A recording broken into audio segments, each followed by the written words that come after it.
Hello students. तो आज की इस वीडियो में आज मैं कक्षा 10वीं वाले विद्यार्थियों को प्रश्नावली 2 के आगे के प्रश्नों को बताने वाला हूँ। इससे पहले वाले वीडियो में मैंने 1 से लेकर 7 तक के सारे प्रश्नों को बता दिया है ना। सॉरी 6 तक के, 7वां प्रश्न अभी बताने वाला हूँ। तो ये जो 7वां प्रश्न है इसको चलो देख लेते हैं। तो एक थैले में 50 पैसे और 25 पैसे की कुल 94 सिक्के हैं। यदि थैले में कुल 29.75 रुपये है तब बताइए कि एक थैले में 25 पैसे और 50 पैसे की सिक्कों की संख्या कितनी है। तो चलो इसको हल करते हैं। तो ये मैं रख देता हूँ बुक को। अब इसको हल कर लेते हैं। ठीक है, सबसे पहले 25 पैसे की सिक्कों की संख्या निकाल लिखते हैं। इसको हम x मान लेते हैं। ठीक है, माना, यहाँ पे माना भी लगाना है। 25 पैसे की सिक्कों की संख्या x, तब है ना, तब 50 पैसे की सिक्कों की संख्या क्या मानेंगे,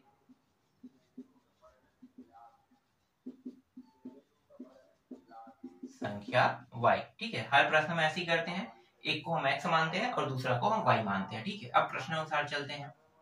प्रश्नानुसार, ठीक है, प्रश्न क्या कह रहा है, ये जो 25 पैसे की सिक्कों की संख्या जो x है और 50 पैसे की सिक्कों की संख्या y है, जब इसे एक थैले में लिया जाता है तो कुल संख्या दोनों को जोड़ने पर 50 पैसे 25 पैसे की सिक्कों की संख्या को जोड़ने पर 94 सिक्के होते हैं। ठीक है, यही कह रहा है, 94 सिक्के होते हैं। फिर आगे अगला स्टेप, अब क्या करेंगे, ये जो 25 पैसे की सिक्के की संख्या है ना, अब एक थैला लेते हैं। ठीक है, तो थैले में,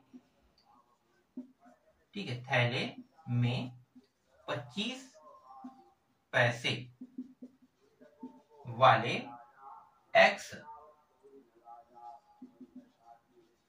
सिक्कों की कुल राशि, इस बार कुल राशि रखेंगे। ठीक है, कुल राशि, और कुल राशि को मानेंगे तो 25 पैसे वाले है ना, तो x और 25 का गुणा कर दो तो कितना हो जाएगा, 25x हो जाएगा। सेम थैले में फिर से लिखेंगे, थैले में इस बार 50 पैसे वाले, और क्या रहेगा, 50 पैसे को हमने y, 50 पैसों के में 50 पैसे के जितने भी सिक्के उसको क्या माना था, y, तो y सिक्कों की कुल राशि कितना हो जाएगा, 50y हो जाएगा। समझ में आ रहा है ना। थैले में 25 पैसे वाले x सिक्कों की कुल राशि, हमें पता नहीं कि कितना रुपया है, लेकिन 25 पैसे के सिक्के हमें पता है और 25 पैसे के सिक्कों की संख्या भी हमें पता नहीं है ना। तो 25 पैसे की सिक्कों और उसकी राशि दोनों हमें पता नहीं है, तो दोनों को क्या करेंगे, 25 पैसे सिक्के तो 25 लिखेंगे और सिक्कों की संख्या को x, इन दोनों को गुणा कर देंगे। फिर दोबारा एक थैला, ठीक है, ध्यान से समझना, ये समझ में नहीं आ रहा होगा तो एक थैला देखो, ये एक पोटली इस तरीके से बना लेते हैं। ठीक है, ये रस्सी लगा हुआ वाला पोटली है।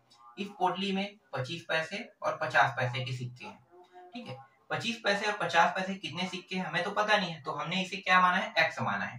ठीक है, 50 पैसे को हमने इसी तरीके से y माना है, कितना है पता नहीं। अब राशि के बारे में भी पता नहीं है, लेकिन इतना पता है कि इसमें 25 पैसे की सिक्के की संख्या है, इसमें 50 पैसे की। तो 25 पैसे की सिक्के की संख्या को ये जो संख्या उसके साथ गुणा कर देंगे तो क्या निकल जाएगा, 25 पैसे की कुल राशि निकल जाएगा। इसी तरीके से इसी थैले में जो 50 पैसे की जो सिक्के हैं उसको y से, क्योंकि y हमने माना है, तो y से जब हम इसको गुणा कर देंगे तो 50 पैसे की सिक्कों की संख्या निकल जाएगा। तो बस अब हमें निकालना क्या है, ये जो x और y के मान को निकालना है। तो आसानी से 25 पैसे और 50 पैसे सिक्कों की संख्या निकल जाएगी, है ना। तो पहले तो हमें x और y का मान निकालना है, तो अभी इसे एक समीकरण में पहले बांटना पड़ेगा। तो समीकरण में बांट लेते हैं। और हाँ, इसमें क्या कहा है कि जो 25 पैसे और 50 पैसे की सिक्के हैं, जब दोनों को जोड़ा जाता है तो कुल राशि दिया हुआ है, तो उसी कुल राशि को लिख लेते हैं। 29.75 दिया हुआ है, इतना ही ना, कुल राशि कितना दिया हुआ है, 29.75 रुपया दिया हुआ है। अब इसे, ये रुपया में है, ध्यान देना, रुपया में। यहाँ पे तो हम पूरा का पूरा पैसे में बात कर रहे हैं, यहाँ भी पैसे यहाँ भी पैसे, तो इसको किसमें चेंज करना पड़ेगा, पैसे में। तो पैसे में चेंज करने का तरीका क्या है, गुणा कर दो 100 पैसे से।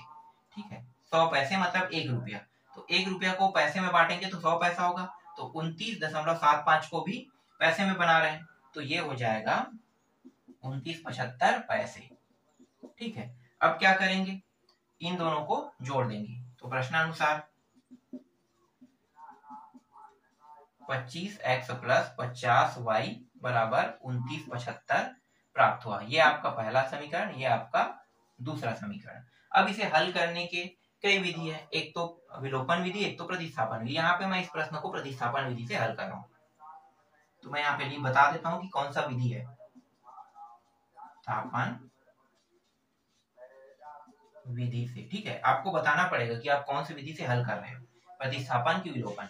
प्रतिस्थापन विधि में क्या करते हैं, समीकरण 1 या 2 इन दोनों में से किसी को भी लेकर चल सकते हैं। तो मैं हमेशा समीकरण 1 को लेकर चलता हूँ ना, तो समीकरण 1 को लेते हैं। तो यहाँ पे लिखो प्रतिस्थापन विधि से समीकरण 1 से क्या है, x प्लस वाई बराबर 94 दिया हुआ है, ठीक है। x प्लस वाई बराबर 94, तो यहाँ पे ये जो x है इसको यहीं पे मैं रहने देता हूँ और y को उस पार भेज देता हूँ। तो 94 माइनस क्या हो जाएगा, y। ये y जो है माइनस कैसे हुआ, पता चला ना, क्योंकि ये x के साथ जुड़ा हुआ था और जुड़े हुए मान को हम कभी भी दूसरे साइड में भेजते हैं तो इसके जो चिन्ह होते हैं वो क्या होता है, दूसरे साइड जाने के बाद बदल जाता है। तो ये लेफ्ट हैंड साइड है, वो राइट हैंड साइड है। राइट हैंड साइड में हमने इसे भेजा तो 94 माइनस क्या हो गया, y हो गया। तो ये जो x का मान आया है, ठीक है, इस x के मान को कहाँ पे रखें, समीकरण 1 की समीकरण 2, इसे हम समीकरण 2 में रखेंगे। एक में क्यों नहीं रख सकते, क्योंकि ये एक का ही एक रूप है, ठीक है। वापस अगर मैं y को यहाँ पे लाता हूँ तो फिर ऐसे ही प्राप्त होगा, इसलिए एक में नहीं रख सकते, ठीक है। तो अभी कहाँ पे रखेंगे, समीकरण 2 में। तो यहाँ पे लिखो x के मान समीकरण 2 में रखने पर, तो 2 देखो कहाँ पे है, ये रहा। तो 25 और x का मान कितना है, 94 माइनस y, फिर 50 y 29 75, 25 का अंदर गुणा कर दो, तो 25 का गुणा करेंगे तो ये हो जाएगा 25 चौक 100, है ना, और 10 हासिल यहाँ पे, तो 225, तो 235, 2 3 5 235 आ जाएगा, मतलब 2350 यहाँ पे प्राप्त होगा। फिर 25y, ठीक है, 25 का इसके साथ भी गुणा, इसके साथ भी गुणा, फिर ये 50 के साथ गुणा नहीं होगा क्योंकि ये इन दोनों के साथ ही बस गुणा हो सकता है, क्योंकि गुणा का चिन्ह इसके साथ लगा हुआ है। फिर यहाँ पे 50 y जैसा वैसा रखेंगे और 29 75 जैसा वैसा रख देंगे, ठीक है। इसको उस पार भेज देते हैं, किसको, 23 50 को, ठीक है। ये जो 23 50 है उसको उस पार भेजेंगे। तो यहाँ पे कौन सा चिन्ह है दिखाई नहीं दे रहा है, लेकिन प्लस का तो चिन्ह है, तो उस साइड जाएगा, लेफ्ट हैंड साइड से राइट हैंड साइड में। तो क्या हो जाएगा, ये प्लस से माइनस हो जाएगा। तो यहाँ पे क्या बचेगा, यहाँ पे 50 और माइनस 25, तो ये दोनों भी तो सेम है ना, y और y दोनों में है, तो इसको भी घटा देते हैं। तो घटाएंगे तो ये छोटा है ये बड़ा है, तो बड़ा वाला प्लस में, इसलिए 25y आएगा यहाँ पे, और ये 29 75 को घटाते हैं 23 50 से, तो कितना आ जाएगा, घटाने पर जो मान आएगा यहाँ पे मैं लिख लेता हूँ। देखो 5 आ रहा है, इसका 2 आ रहा है, और ये 6 आ रहा है, 625 आ रहा है, ठीक है, 625। अब बाकी जो है यहाँ पे मैं हल कर लेता हूँ।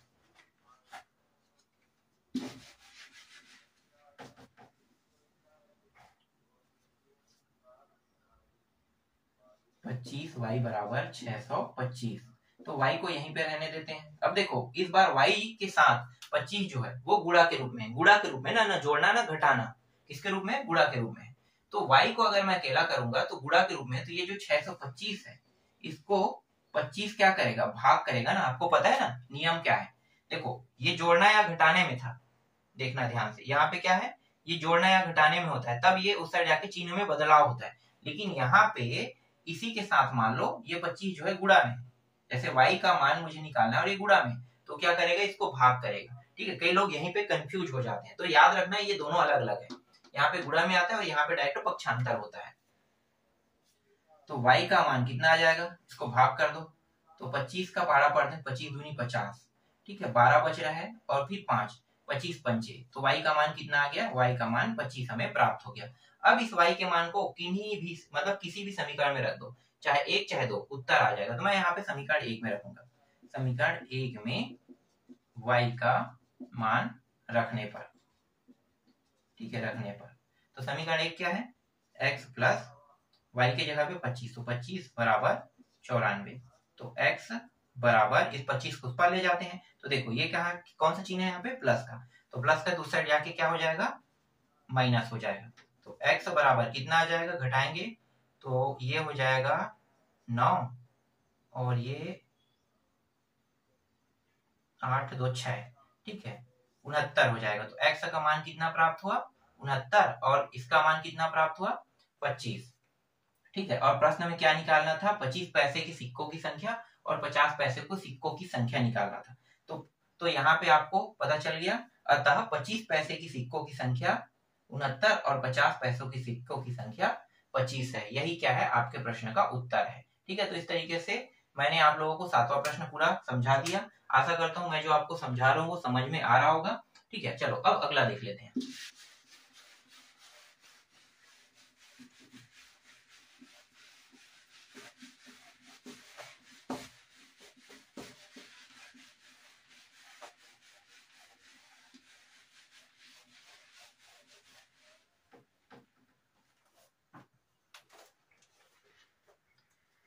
देखो अब 8वां प्रश्न, दो संख्याओं का योग 25 तथा उनके व्युत्क्रमों का योग 1/4 है, संख्या ज्ञात कीजिए। और यहाँ पे एक संकेत भी दिया हुआ है, x माइनस वाई का वर्ग बराबर x प्लस वाई का वर्ग माइनस 4xy दिया हुआ है ना। तो चलो इसको हल करते हैं। तो दो संख्याओं का योग 25 कह रहा है, हल माना, यहां भी मानना पड़ेगा क्योंकि दो संख्या कौन से पता नहीं है, तो माना पहली संख्या x तथा दूसरी संख्या बराबर y, ठीक है। अब इन्हीं दोनों संख्याओं का योग 25 कह रहा है, तो प्रश्नानुसार अब हल करते हैं। प्रश्नानुसार x प्लस वाई दोनों का योग कितना है, 25, ये रहा आपका पहला समीकरण। और जब इन्हीं संख्याओं का व्युत्क्रम, व्युत्क्रम मतलब उल्टा, व्युत्क्रम का मतलब क्या होता है, 1/x और 1/y, मतलब ये दोनों जो है वो अंश में है, इसके नीचे कुछ नहीं, मतलब एक तो है ना, तो एक है मतलब ये अंश के रूप में है। और जब व्युत्क्रम की बात किया जाता है तो क्या होता है, एक ऊपर चला जाता है, x नीचे आ जाता है, ये एक ऊपर चला जाएगा और y नीचे आ जाएगा, ठीक है। तो इन्हीं के योग कितना है, 1/4, ठीक है। तो फिर से यहाँ पे मैं लिख लेता हूँ व्युत्क्रमों का योग, तो 1/x प्लस 1/y के योग 1/4 है कह रहा है। अब इसको हल करते हैं।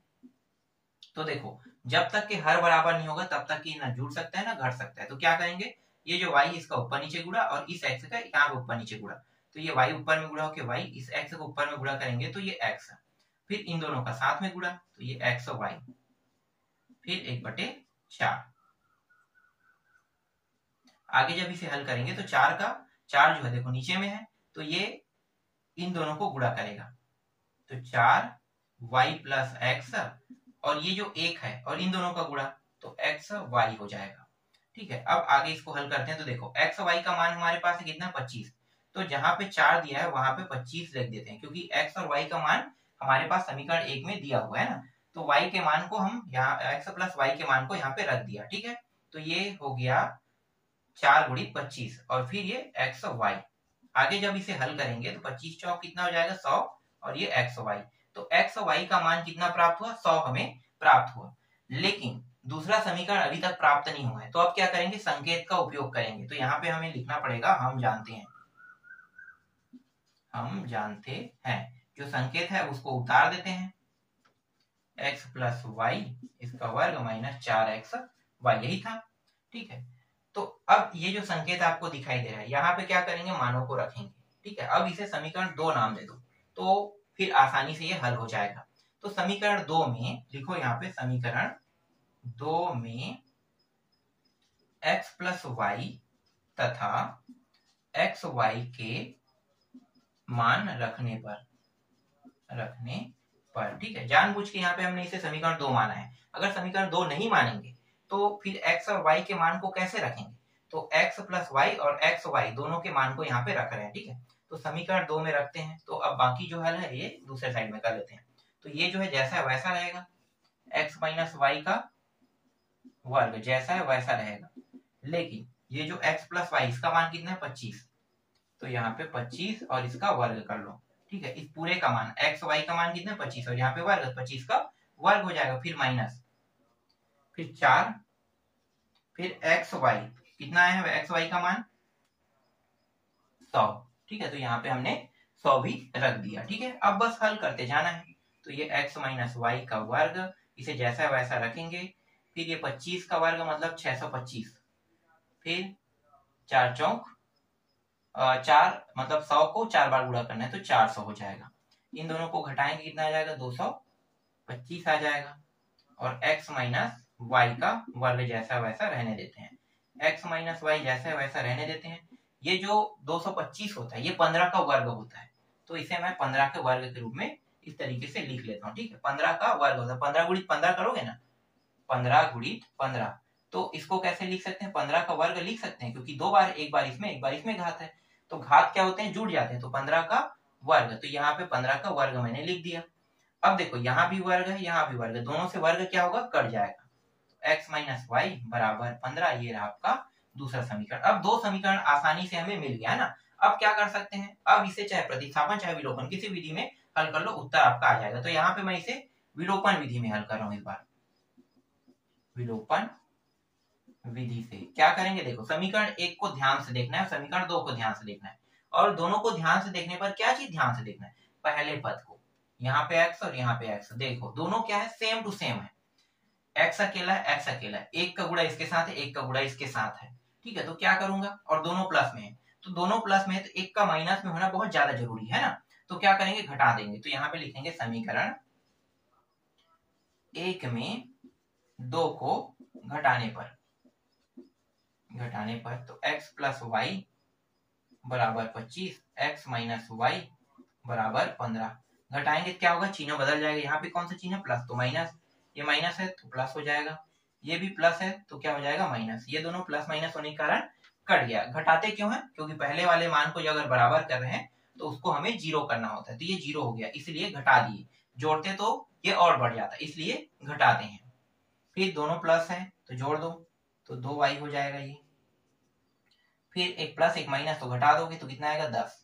फिर 2y, तो यहाँ पे y बस को मैं यहीं पे रखता हूँ, और जो 2 है वो उस साइड चला जाएगा, तो ये किस फॉर्म में, गुणा के फॉर्म में, तो क्या करेगा, 10 को भाग करेगा, 2 एकम 2 पंचे, तो y का मान कितना आ गया, y का मान हमें प्राप्त हुआ 5, ठीक है। अब इस y के मान को समीकरण 1 2 किसी में भी रख लो, आसानी से x का मान निकल जाएगा। तो समीकरण 1 में y का मान रखने पर x प्लस, और y की जगह में कितना रखेंगे, 5 बराबर 25, तो x बराबर, इस 5 को उस पर भेज देते हैं, देखो कौन से फॉर्म में है, प्लस में है ना, तो प्लस से उस साइड जाएगा, क्या होगा, माइनस, तो x बराबर कितना आ गया, 20। तो पहली संख्या 20 है और दूसरी संख्या 5 है, ठीक है। तो पहली संख्या 20 और दूसरी संख्या 5, यही क्या है, आपके प्रश्न का उत्तर है। तो इस तरीके से आपका 8वां जो प्रश्न है वो भी कंप्लीट होता है।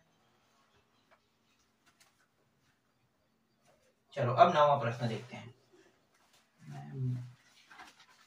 दफ्तर को कहाँ रख दिया है, हाँ यहाँ पे, ठीक है, मिल गया।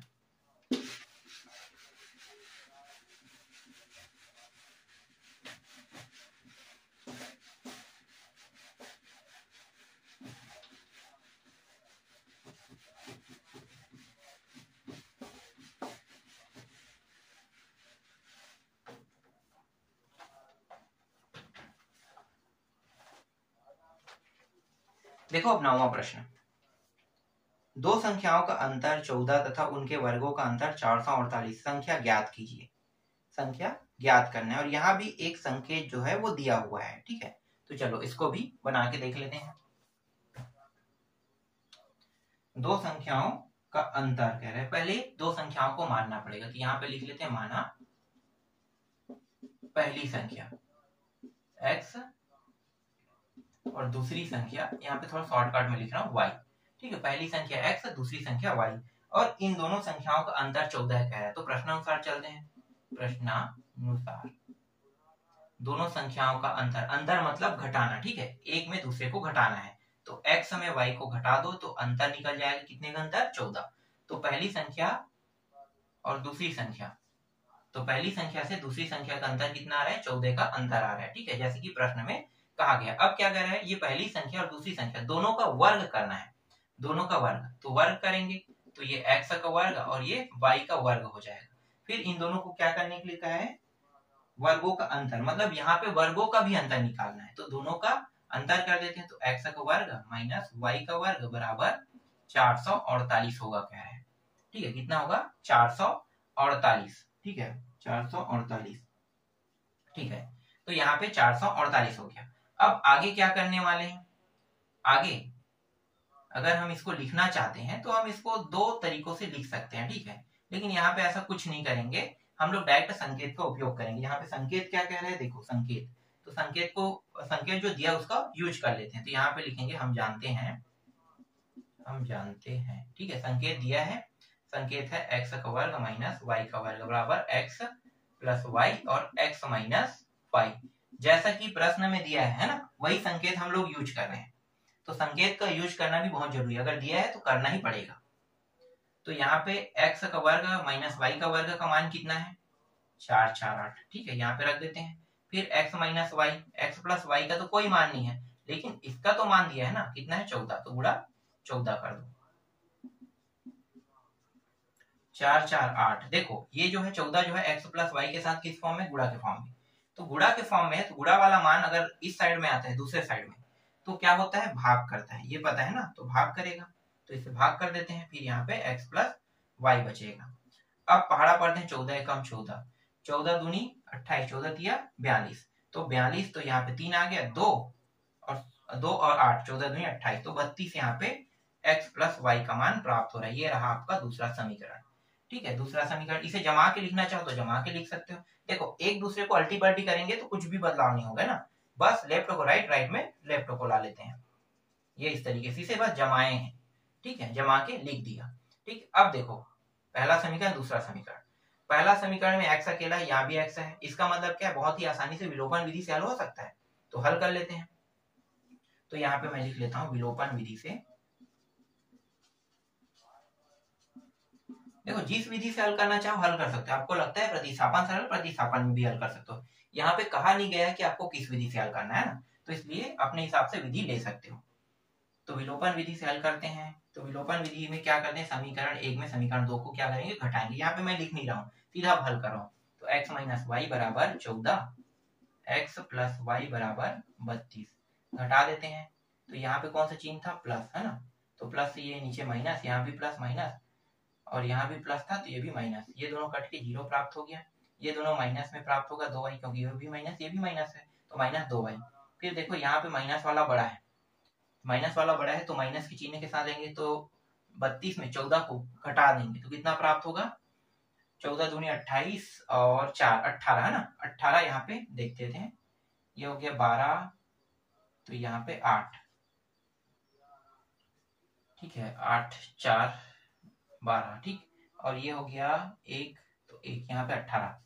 फिर आगे इसको हल कर दे, देखो दोनों में माइनस है, दोनों को माइनस कट जाएगा, सिर्फ प्लस में प्राप्त होगा, तो यहाँ पे 2 जो है y के साथ क्या है, गुणा के फॉर्म में, तो 18 को क्या करेगा, भाग 2 एकम 2 नहीं है, y का मान कितना आ गया, y का मान यहाँ पे 9 प्राप्त हुआ। अब इस y के मान को कौन सा समीकरण में रखना है, समीकरण 1 में, समीकरण 1 में y का मान रखने पर, तो x माइनस वाई बराबर 14, y की जगह में 9 रखना है ना, तो ये मैंने 9 रख दिया, तो x, अब इस 9 को उस पार भेज देंगे, तो क्या हो जाएगा, उस पर जाके ये जुड़ जाएगा, ठीक है, क्योंकि ये माइनस में था, तो 14 प्लस 9 कितना हो जाएगा, 23, तो यहाँ पे x का मान कितना प्राप्त हो गया, 23 प्राप्त हो गया। तो देखो पहली संख्या 23 और दूसरी संख्या क्या है, 9 है, तो इस तरीके से आपका ये जो 8वां प्रश्न है ये भी कंप्लीट होता है। चलो अब अगला प्रश्न देखते हैं, तो प्रश्न क्रमांक जो 9वां है ना उसको देखिए, 9वां होगा, सॉरी 9वां नहीं है, अब 10वां देखने वाले हैं ना, 9वां भी मैंने बताया था, तो 9वां के बाद 10वां, इसको मिटा देते हैं।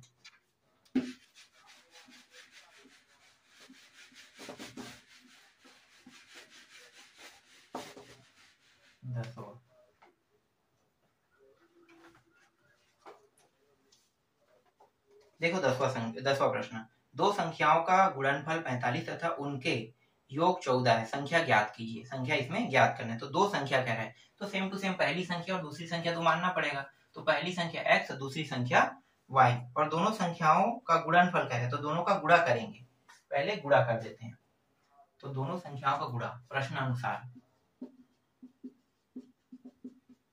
तो पहली संख्या x और y दोनों को गुणा करेंगे तो कितना आएगा 45। ठीक है, और इन्हीं दोनों को अगर जोड़ते हैं, पहली संख्या दूसरी संख्या को जोड़ेंगे तो x प्लस y बराबर कितना होगा 14। तो यहाँ पे पहला समीकरण तो प्राप्त हो रहा है लेकिन दूसरा जो समीकरण है प्राप्त नहीं हो रहा है। तो आगे अब क्या करेंगे, तो संकेत यूज करेंगे। संकेत, तो संकेत को हम लोग क्या लिखते हैं, हम जानते हैं। ठीक है, और यहाँ पे संकेत नहीं दिया है। देखो एक चीज मैं आपको बता दूं, यहाँ पे कोई संकेत नहीं दिया, लेकिन जो प्रश्न क्रमांक 8 में संकेत यूज हुआ है वही संकेत यहाँ पे उपयोग में आएगा। क्यों? क्योंकि ये जो हल है वो एकदम सेम टू सेम प्रश्न क्रमांक 8 की तरह ही है। इसी तरीके से 8 में आया था, है ना, ये वाला और ये वाला भी आया था 8 में। तो वहीं पे आके हम रुक रहे हैं जहां पे 8 में हम रुक रहे थे। तो वहीं पे जैसा हमने किया था वैसा यहाँ भी करेंगे। तो x माइनस वाई इसका वर्ग, फिर x प्लस वाई का वर्ग माइनस 4xy। ठीक है, यही संकेत हमने यूज किया था प्रश्न क्रमांक 8 में, यहाँ भी वही करेंगे। अब यहाँ पे x माइनस वाई जैसा है वैसा रहने दो। इसका मान कितना है, देखो 14, तो 14 का वर्ग, फिर माइनस 4 और ये गुणित कितना हो जाएगा 45। ठीक है, डायरेक्ट रख रहा हूं। यहाँ पे लिखना पड़ेगा आपको समीकरण 1 में, समीकरण ये 2 होगा। ठीक है, समीकरण 2 में समीकरण 1 और ये जो एक्स वाई या फिर x y plus x y into का मान रखने पर, नहीं भी लिखोगे तो भी कोई दिक्कत नहीं है। ऐसे कोई बड़ी बात नहीं है कि आपको लिखना जरूरी है। ठीक है, मान रखोगे तो भी वो जो जांचने वाला है वो समझ जाएगा। ठीक है, लेकिन लिख दोगे तो थोड़ा अच्छा रहेगा। तो लिख के क्या बताना है कि समीकरण 2 में एक्स वाई तथा एक्स, ये जो x plus y, sorry x y नहीं, एक्स प्लस वाई तथा एक्स वाई के मान को रखने पर, फिर इसके बाद अगला स्टेप आपको ये करना है। चलो अब आगे इसको हल करते हैं। तो x माइनस वाई का वर्ग, ये होगा 196, है ना, 14 का वर्ग 196 होता है, 45 तो 45 दूनी 90, 9 दूनी 18, 180, इसका आ गया 180। तो x माइनस वाई का वर्ग करते हैं और इसको घटा देते हैं ना, तो घटाएं कितना आएगा 16। तो x माइनस वाई का वर्ग बराबर 4 का ये वर्ग होता है। तो x माइनस वाई बराबर 4, ये रहा आपका दूसरा समीकरण। अब आपको क्या करना है पता है, विलोपन विधि और आपके पास प्रतिस्थापन विधि है। इन दोनों विधियों में से किसी भी विधि से अगर आप इसको हल करते हो तो आसानी से उत्तर आ जाएगा। तो बाकी जो है हल आपको खुद बनाना है। ठीक है, तो आज की वीडियो में बस इतना ही। बचे हुए प्रश्नों को मैं आपको नेक्स्ट वीडियो में जल्दी बता दूंगा।